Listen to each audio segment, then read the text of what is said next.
viral clip after she made a foul play. Griner appears to mouth something rather controversial. It might be, though we don't know, trash and possibly fucking white girl. Others have suggested it might be trash and fucking whack call. We don't know what she's mouthing, but she seems to, have a mouth on her and not exactly be in the gratitude space. Griner herself hasn't commented. Now, why is that? If you were being accused of making racist statements, I think you'd want to clear that up quickly. You'd race to the cameras and put out a statement on X to say, I said fucking whack call. The WNBA is currently locked in the most turbulent, high-stakes era of its 28-year history.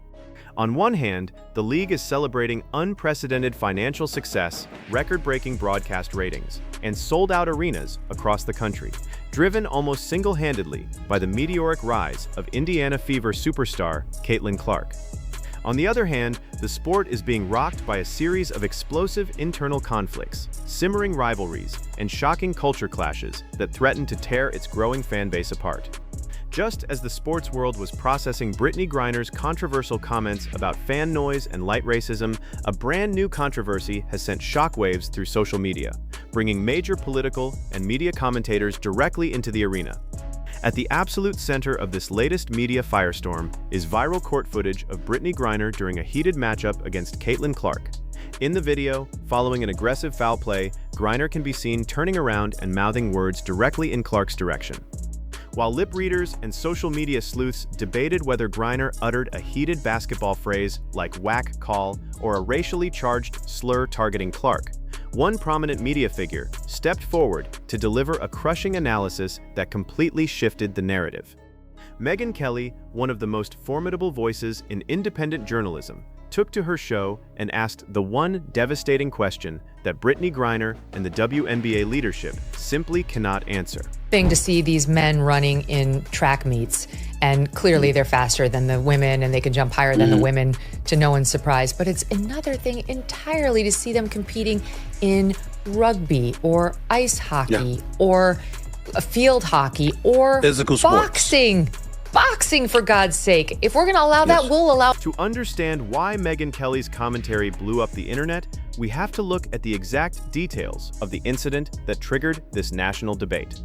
During an intense game between the Phoenix Mercury and the Indiana Fever, Brittney Griner committed a physical foul. As the referee blew the whistle, cameras caught Griner visibly frustrated, looking back toward Caitlin Clark and mouthing a phrase that immediately set off alarm bells across social media. Within hours, slow-motion clips of Griner's mouth movements were zoomed in, looped, and analyzed by millions of viewers worldwide. Online lip readers quickly split into two fiercely divided camps. One group argued that Griner mouthed the phrase trash and fucking whack call, expressing frustration at the referee's officiating. But another massive group of viewers, including sports commentators and media analysts, insisted that Griner clearly mouthed a far more sinister phrase, accusing her of using a derogatory racial slur targeting Clark's identity as a white athlete. In normal circumstances, an athlete facing a viral accusation of using a racial slur on national television would move at lightning speed to clear their name. But what happened next was what truly shocked Megyn Kelly and millions of sports fans. Brittney Griner said absolutely nothing. Day after day, as the video accumulated millions of views and sparked furious debates on sports talk radio, social media, and national news networks, Griner maintained complete and total radio silence. There was no social media statement on X, no post-game press conference clarification, no official press release from her representation, and no denial from the Phoenix Mercury front office. It was as if the story did not exist, even as the public pressure reached a boiling point. Enter Megyn Kelly. On her hugely popular media platform, Kelly did not waste time trying to act as an amateur lip reader or arguing over pixelated court footage. Instead, Kelly applied surgical legal logic and behavioral PR analysis to expose the deafening silence coming from Griner's camp. Kelly pointed out a fundamental rule of human behavior and crisis management. When an innocent person is falsely accused of something as career-damaging and socially radioactive as using a racial slur, they do not sit quietly in the shadows. They race to the nearest camera. They grab a microphone. They issue an immediate, unambiguous statement declaring their innocence and setting the record straight. Brittney Griner was caught on tape during a game with the Indiana Fever, dropping racial slurs against Caitlin Clark, and pretty obviously doing so. Fouls that we were talking about earlier today. And it doesn't take a lot of genius to lip read Brittney Griner, whose voice, by the way, is about as low as mine is, calling her trash and an effing white girl. Now, of course, if Caitlin Clark had ever suggested the same in reverse, using black as opposed to white in that sentence, that'd be the end of her WNBA career. But Brittney Griner is going strong. It's totally fine. Megyn Kelly laid out the scenario with brutal clarity. If Brittney Griner had simply turned around and said whack call, all she had to do was issue a 10-second statement saying, "I was reacting to a foul call. I said whack call, and I would never use a racial slur against any fellow player." A simple, direct statement like that would have diffused the entire controversy within minutes, starved the story of oxygen, and put the media firestorm to rest. But Griner chose complete silence, and as Kelly brilliantly pointed out, in the court of public opinion and legal analysis, unexplainable silence in the face of grave accusations speaks far louder than any denial ever could. Why would Brittney Griner and her media team choose complete radio silence, knowing how terrible it looks to the public? Megyn Kelly offered a brilliant, strategic insight into the nightmare scenario that Griner's team might be facing. In today's modern sports environment, games are surrounded by high-definition cameras, directional courtside microphones, bench audio feeds, and thousands of fans in the lower bowl recording every single second on smartphones. Kelly pointed out that if Griner comes out publicly and swears under oath that she said whack call, but courtside audio or a fan's smartphone recording eventually surfaces, proving she said something else, she would instantly catch herself in a massive, career-altering lie. This strategic dilemma puts Griner in a complete legal and public relations trap. If she lies to cover her tracks, modern technology could expose her in an instant, compounding the scandal into a catastrophic dishonesty crisis. But if she admits to what she actually said, the fallout would be devastating to her personal brand, her sponsorships, and her standing in professional sports. Therefore, her crisis management team likely advised her that total silence, despite making her look guilty to millions of fans, was the lesser of two legal evils. Megyn Kelly's ability to shine a bright spotlight on this exact trap was what made her commentary so immensely powerful and damaging. Brittney Griner swap. Well, thanks for having me, Megyn. Look, we should start off by saying these issues are very difficult when you're dealing with family members who literally, I think, will do anything to get their loved ones back, and I think that's appropriate. I've thought long and hard about this hostage process, and it's really important that the families always stay independent from government.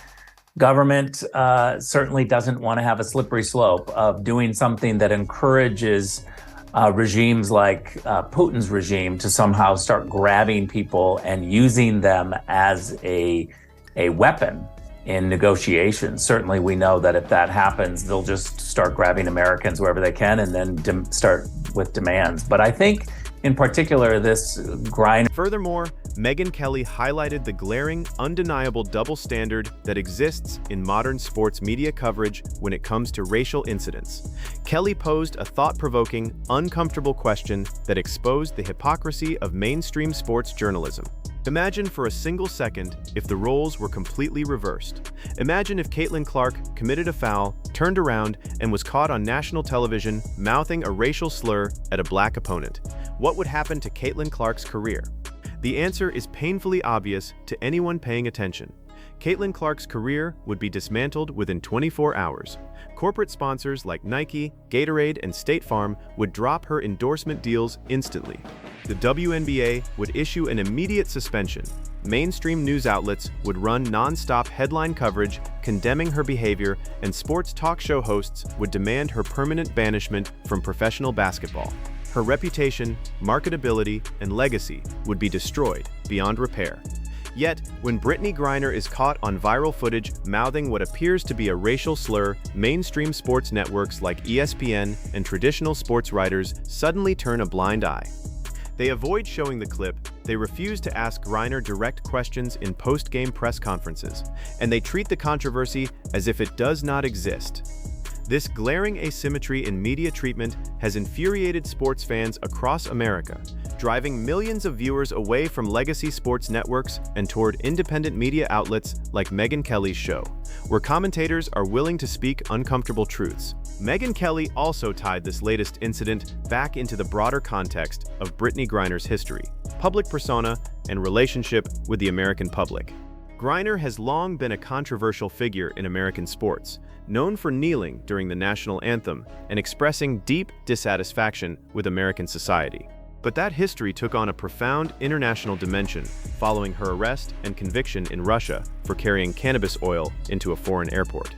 When Griner was sentenced to 9 years in a Russian penal colony, the United States government undertook extraordinary, high-stakes diplomatic efforts to secure her freedom.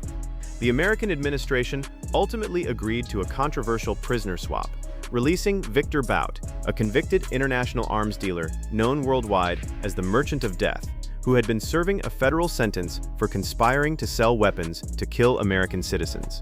The United States government spent immense geopolitical capital, released a dangerous arms dealer, and brought Griner back to home soil, where she was welcomed with open arms and granted a full return to her lucrative WNBA career.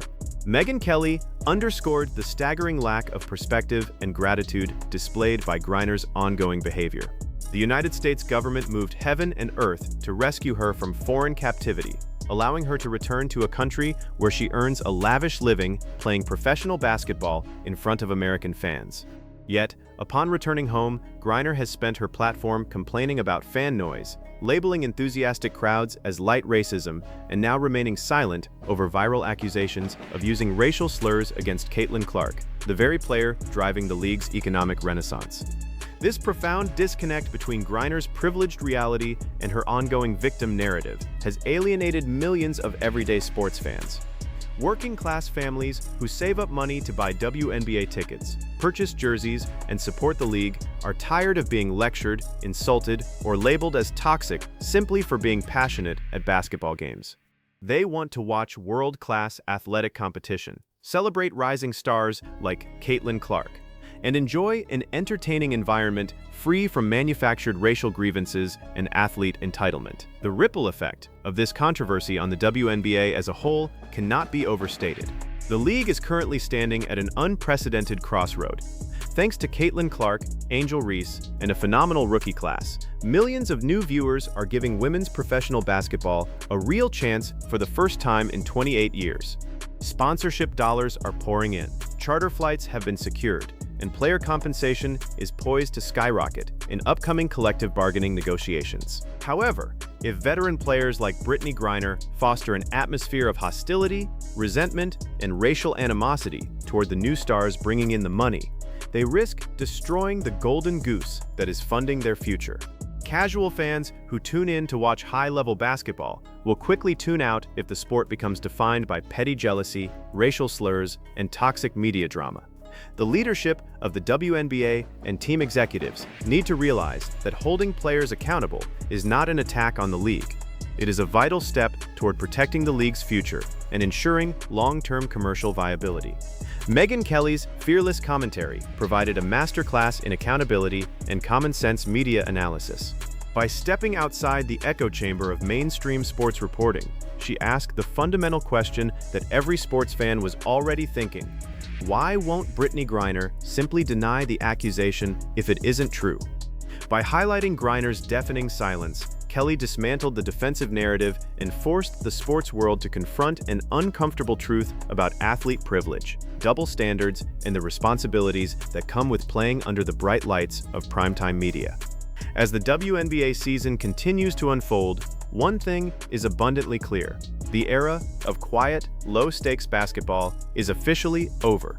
The fans are paying attention, independent media voices are watching every play, and the public will no longer accept manufactured narratives or radio silence when controversies erupt. The players who embrace fan passion, respect the competition, and appreciate the incredible opportunities before them will lead women's basketball into a bright, profitable future. Those who cling to victimhood and resentment will continue to find themselves called out on the national stage. What are your thoughts on Megyn Kelly's analysis of Brittney Griner's silence? Do you think Griner's refusal to deny the racial slur accusations speaks for itself, or do you believe the sports media is blowing this court footage out of proportion? Drop your thoughts and opinions in the comment section below.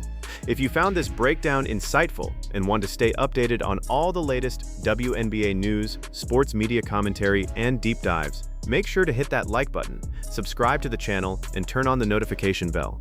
Thank you for watching, and we will see you in the next breakdown.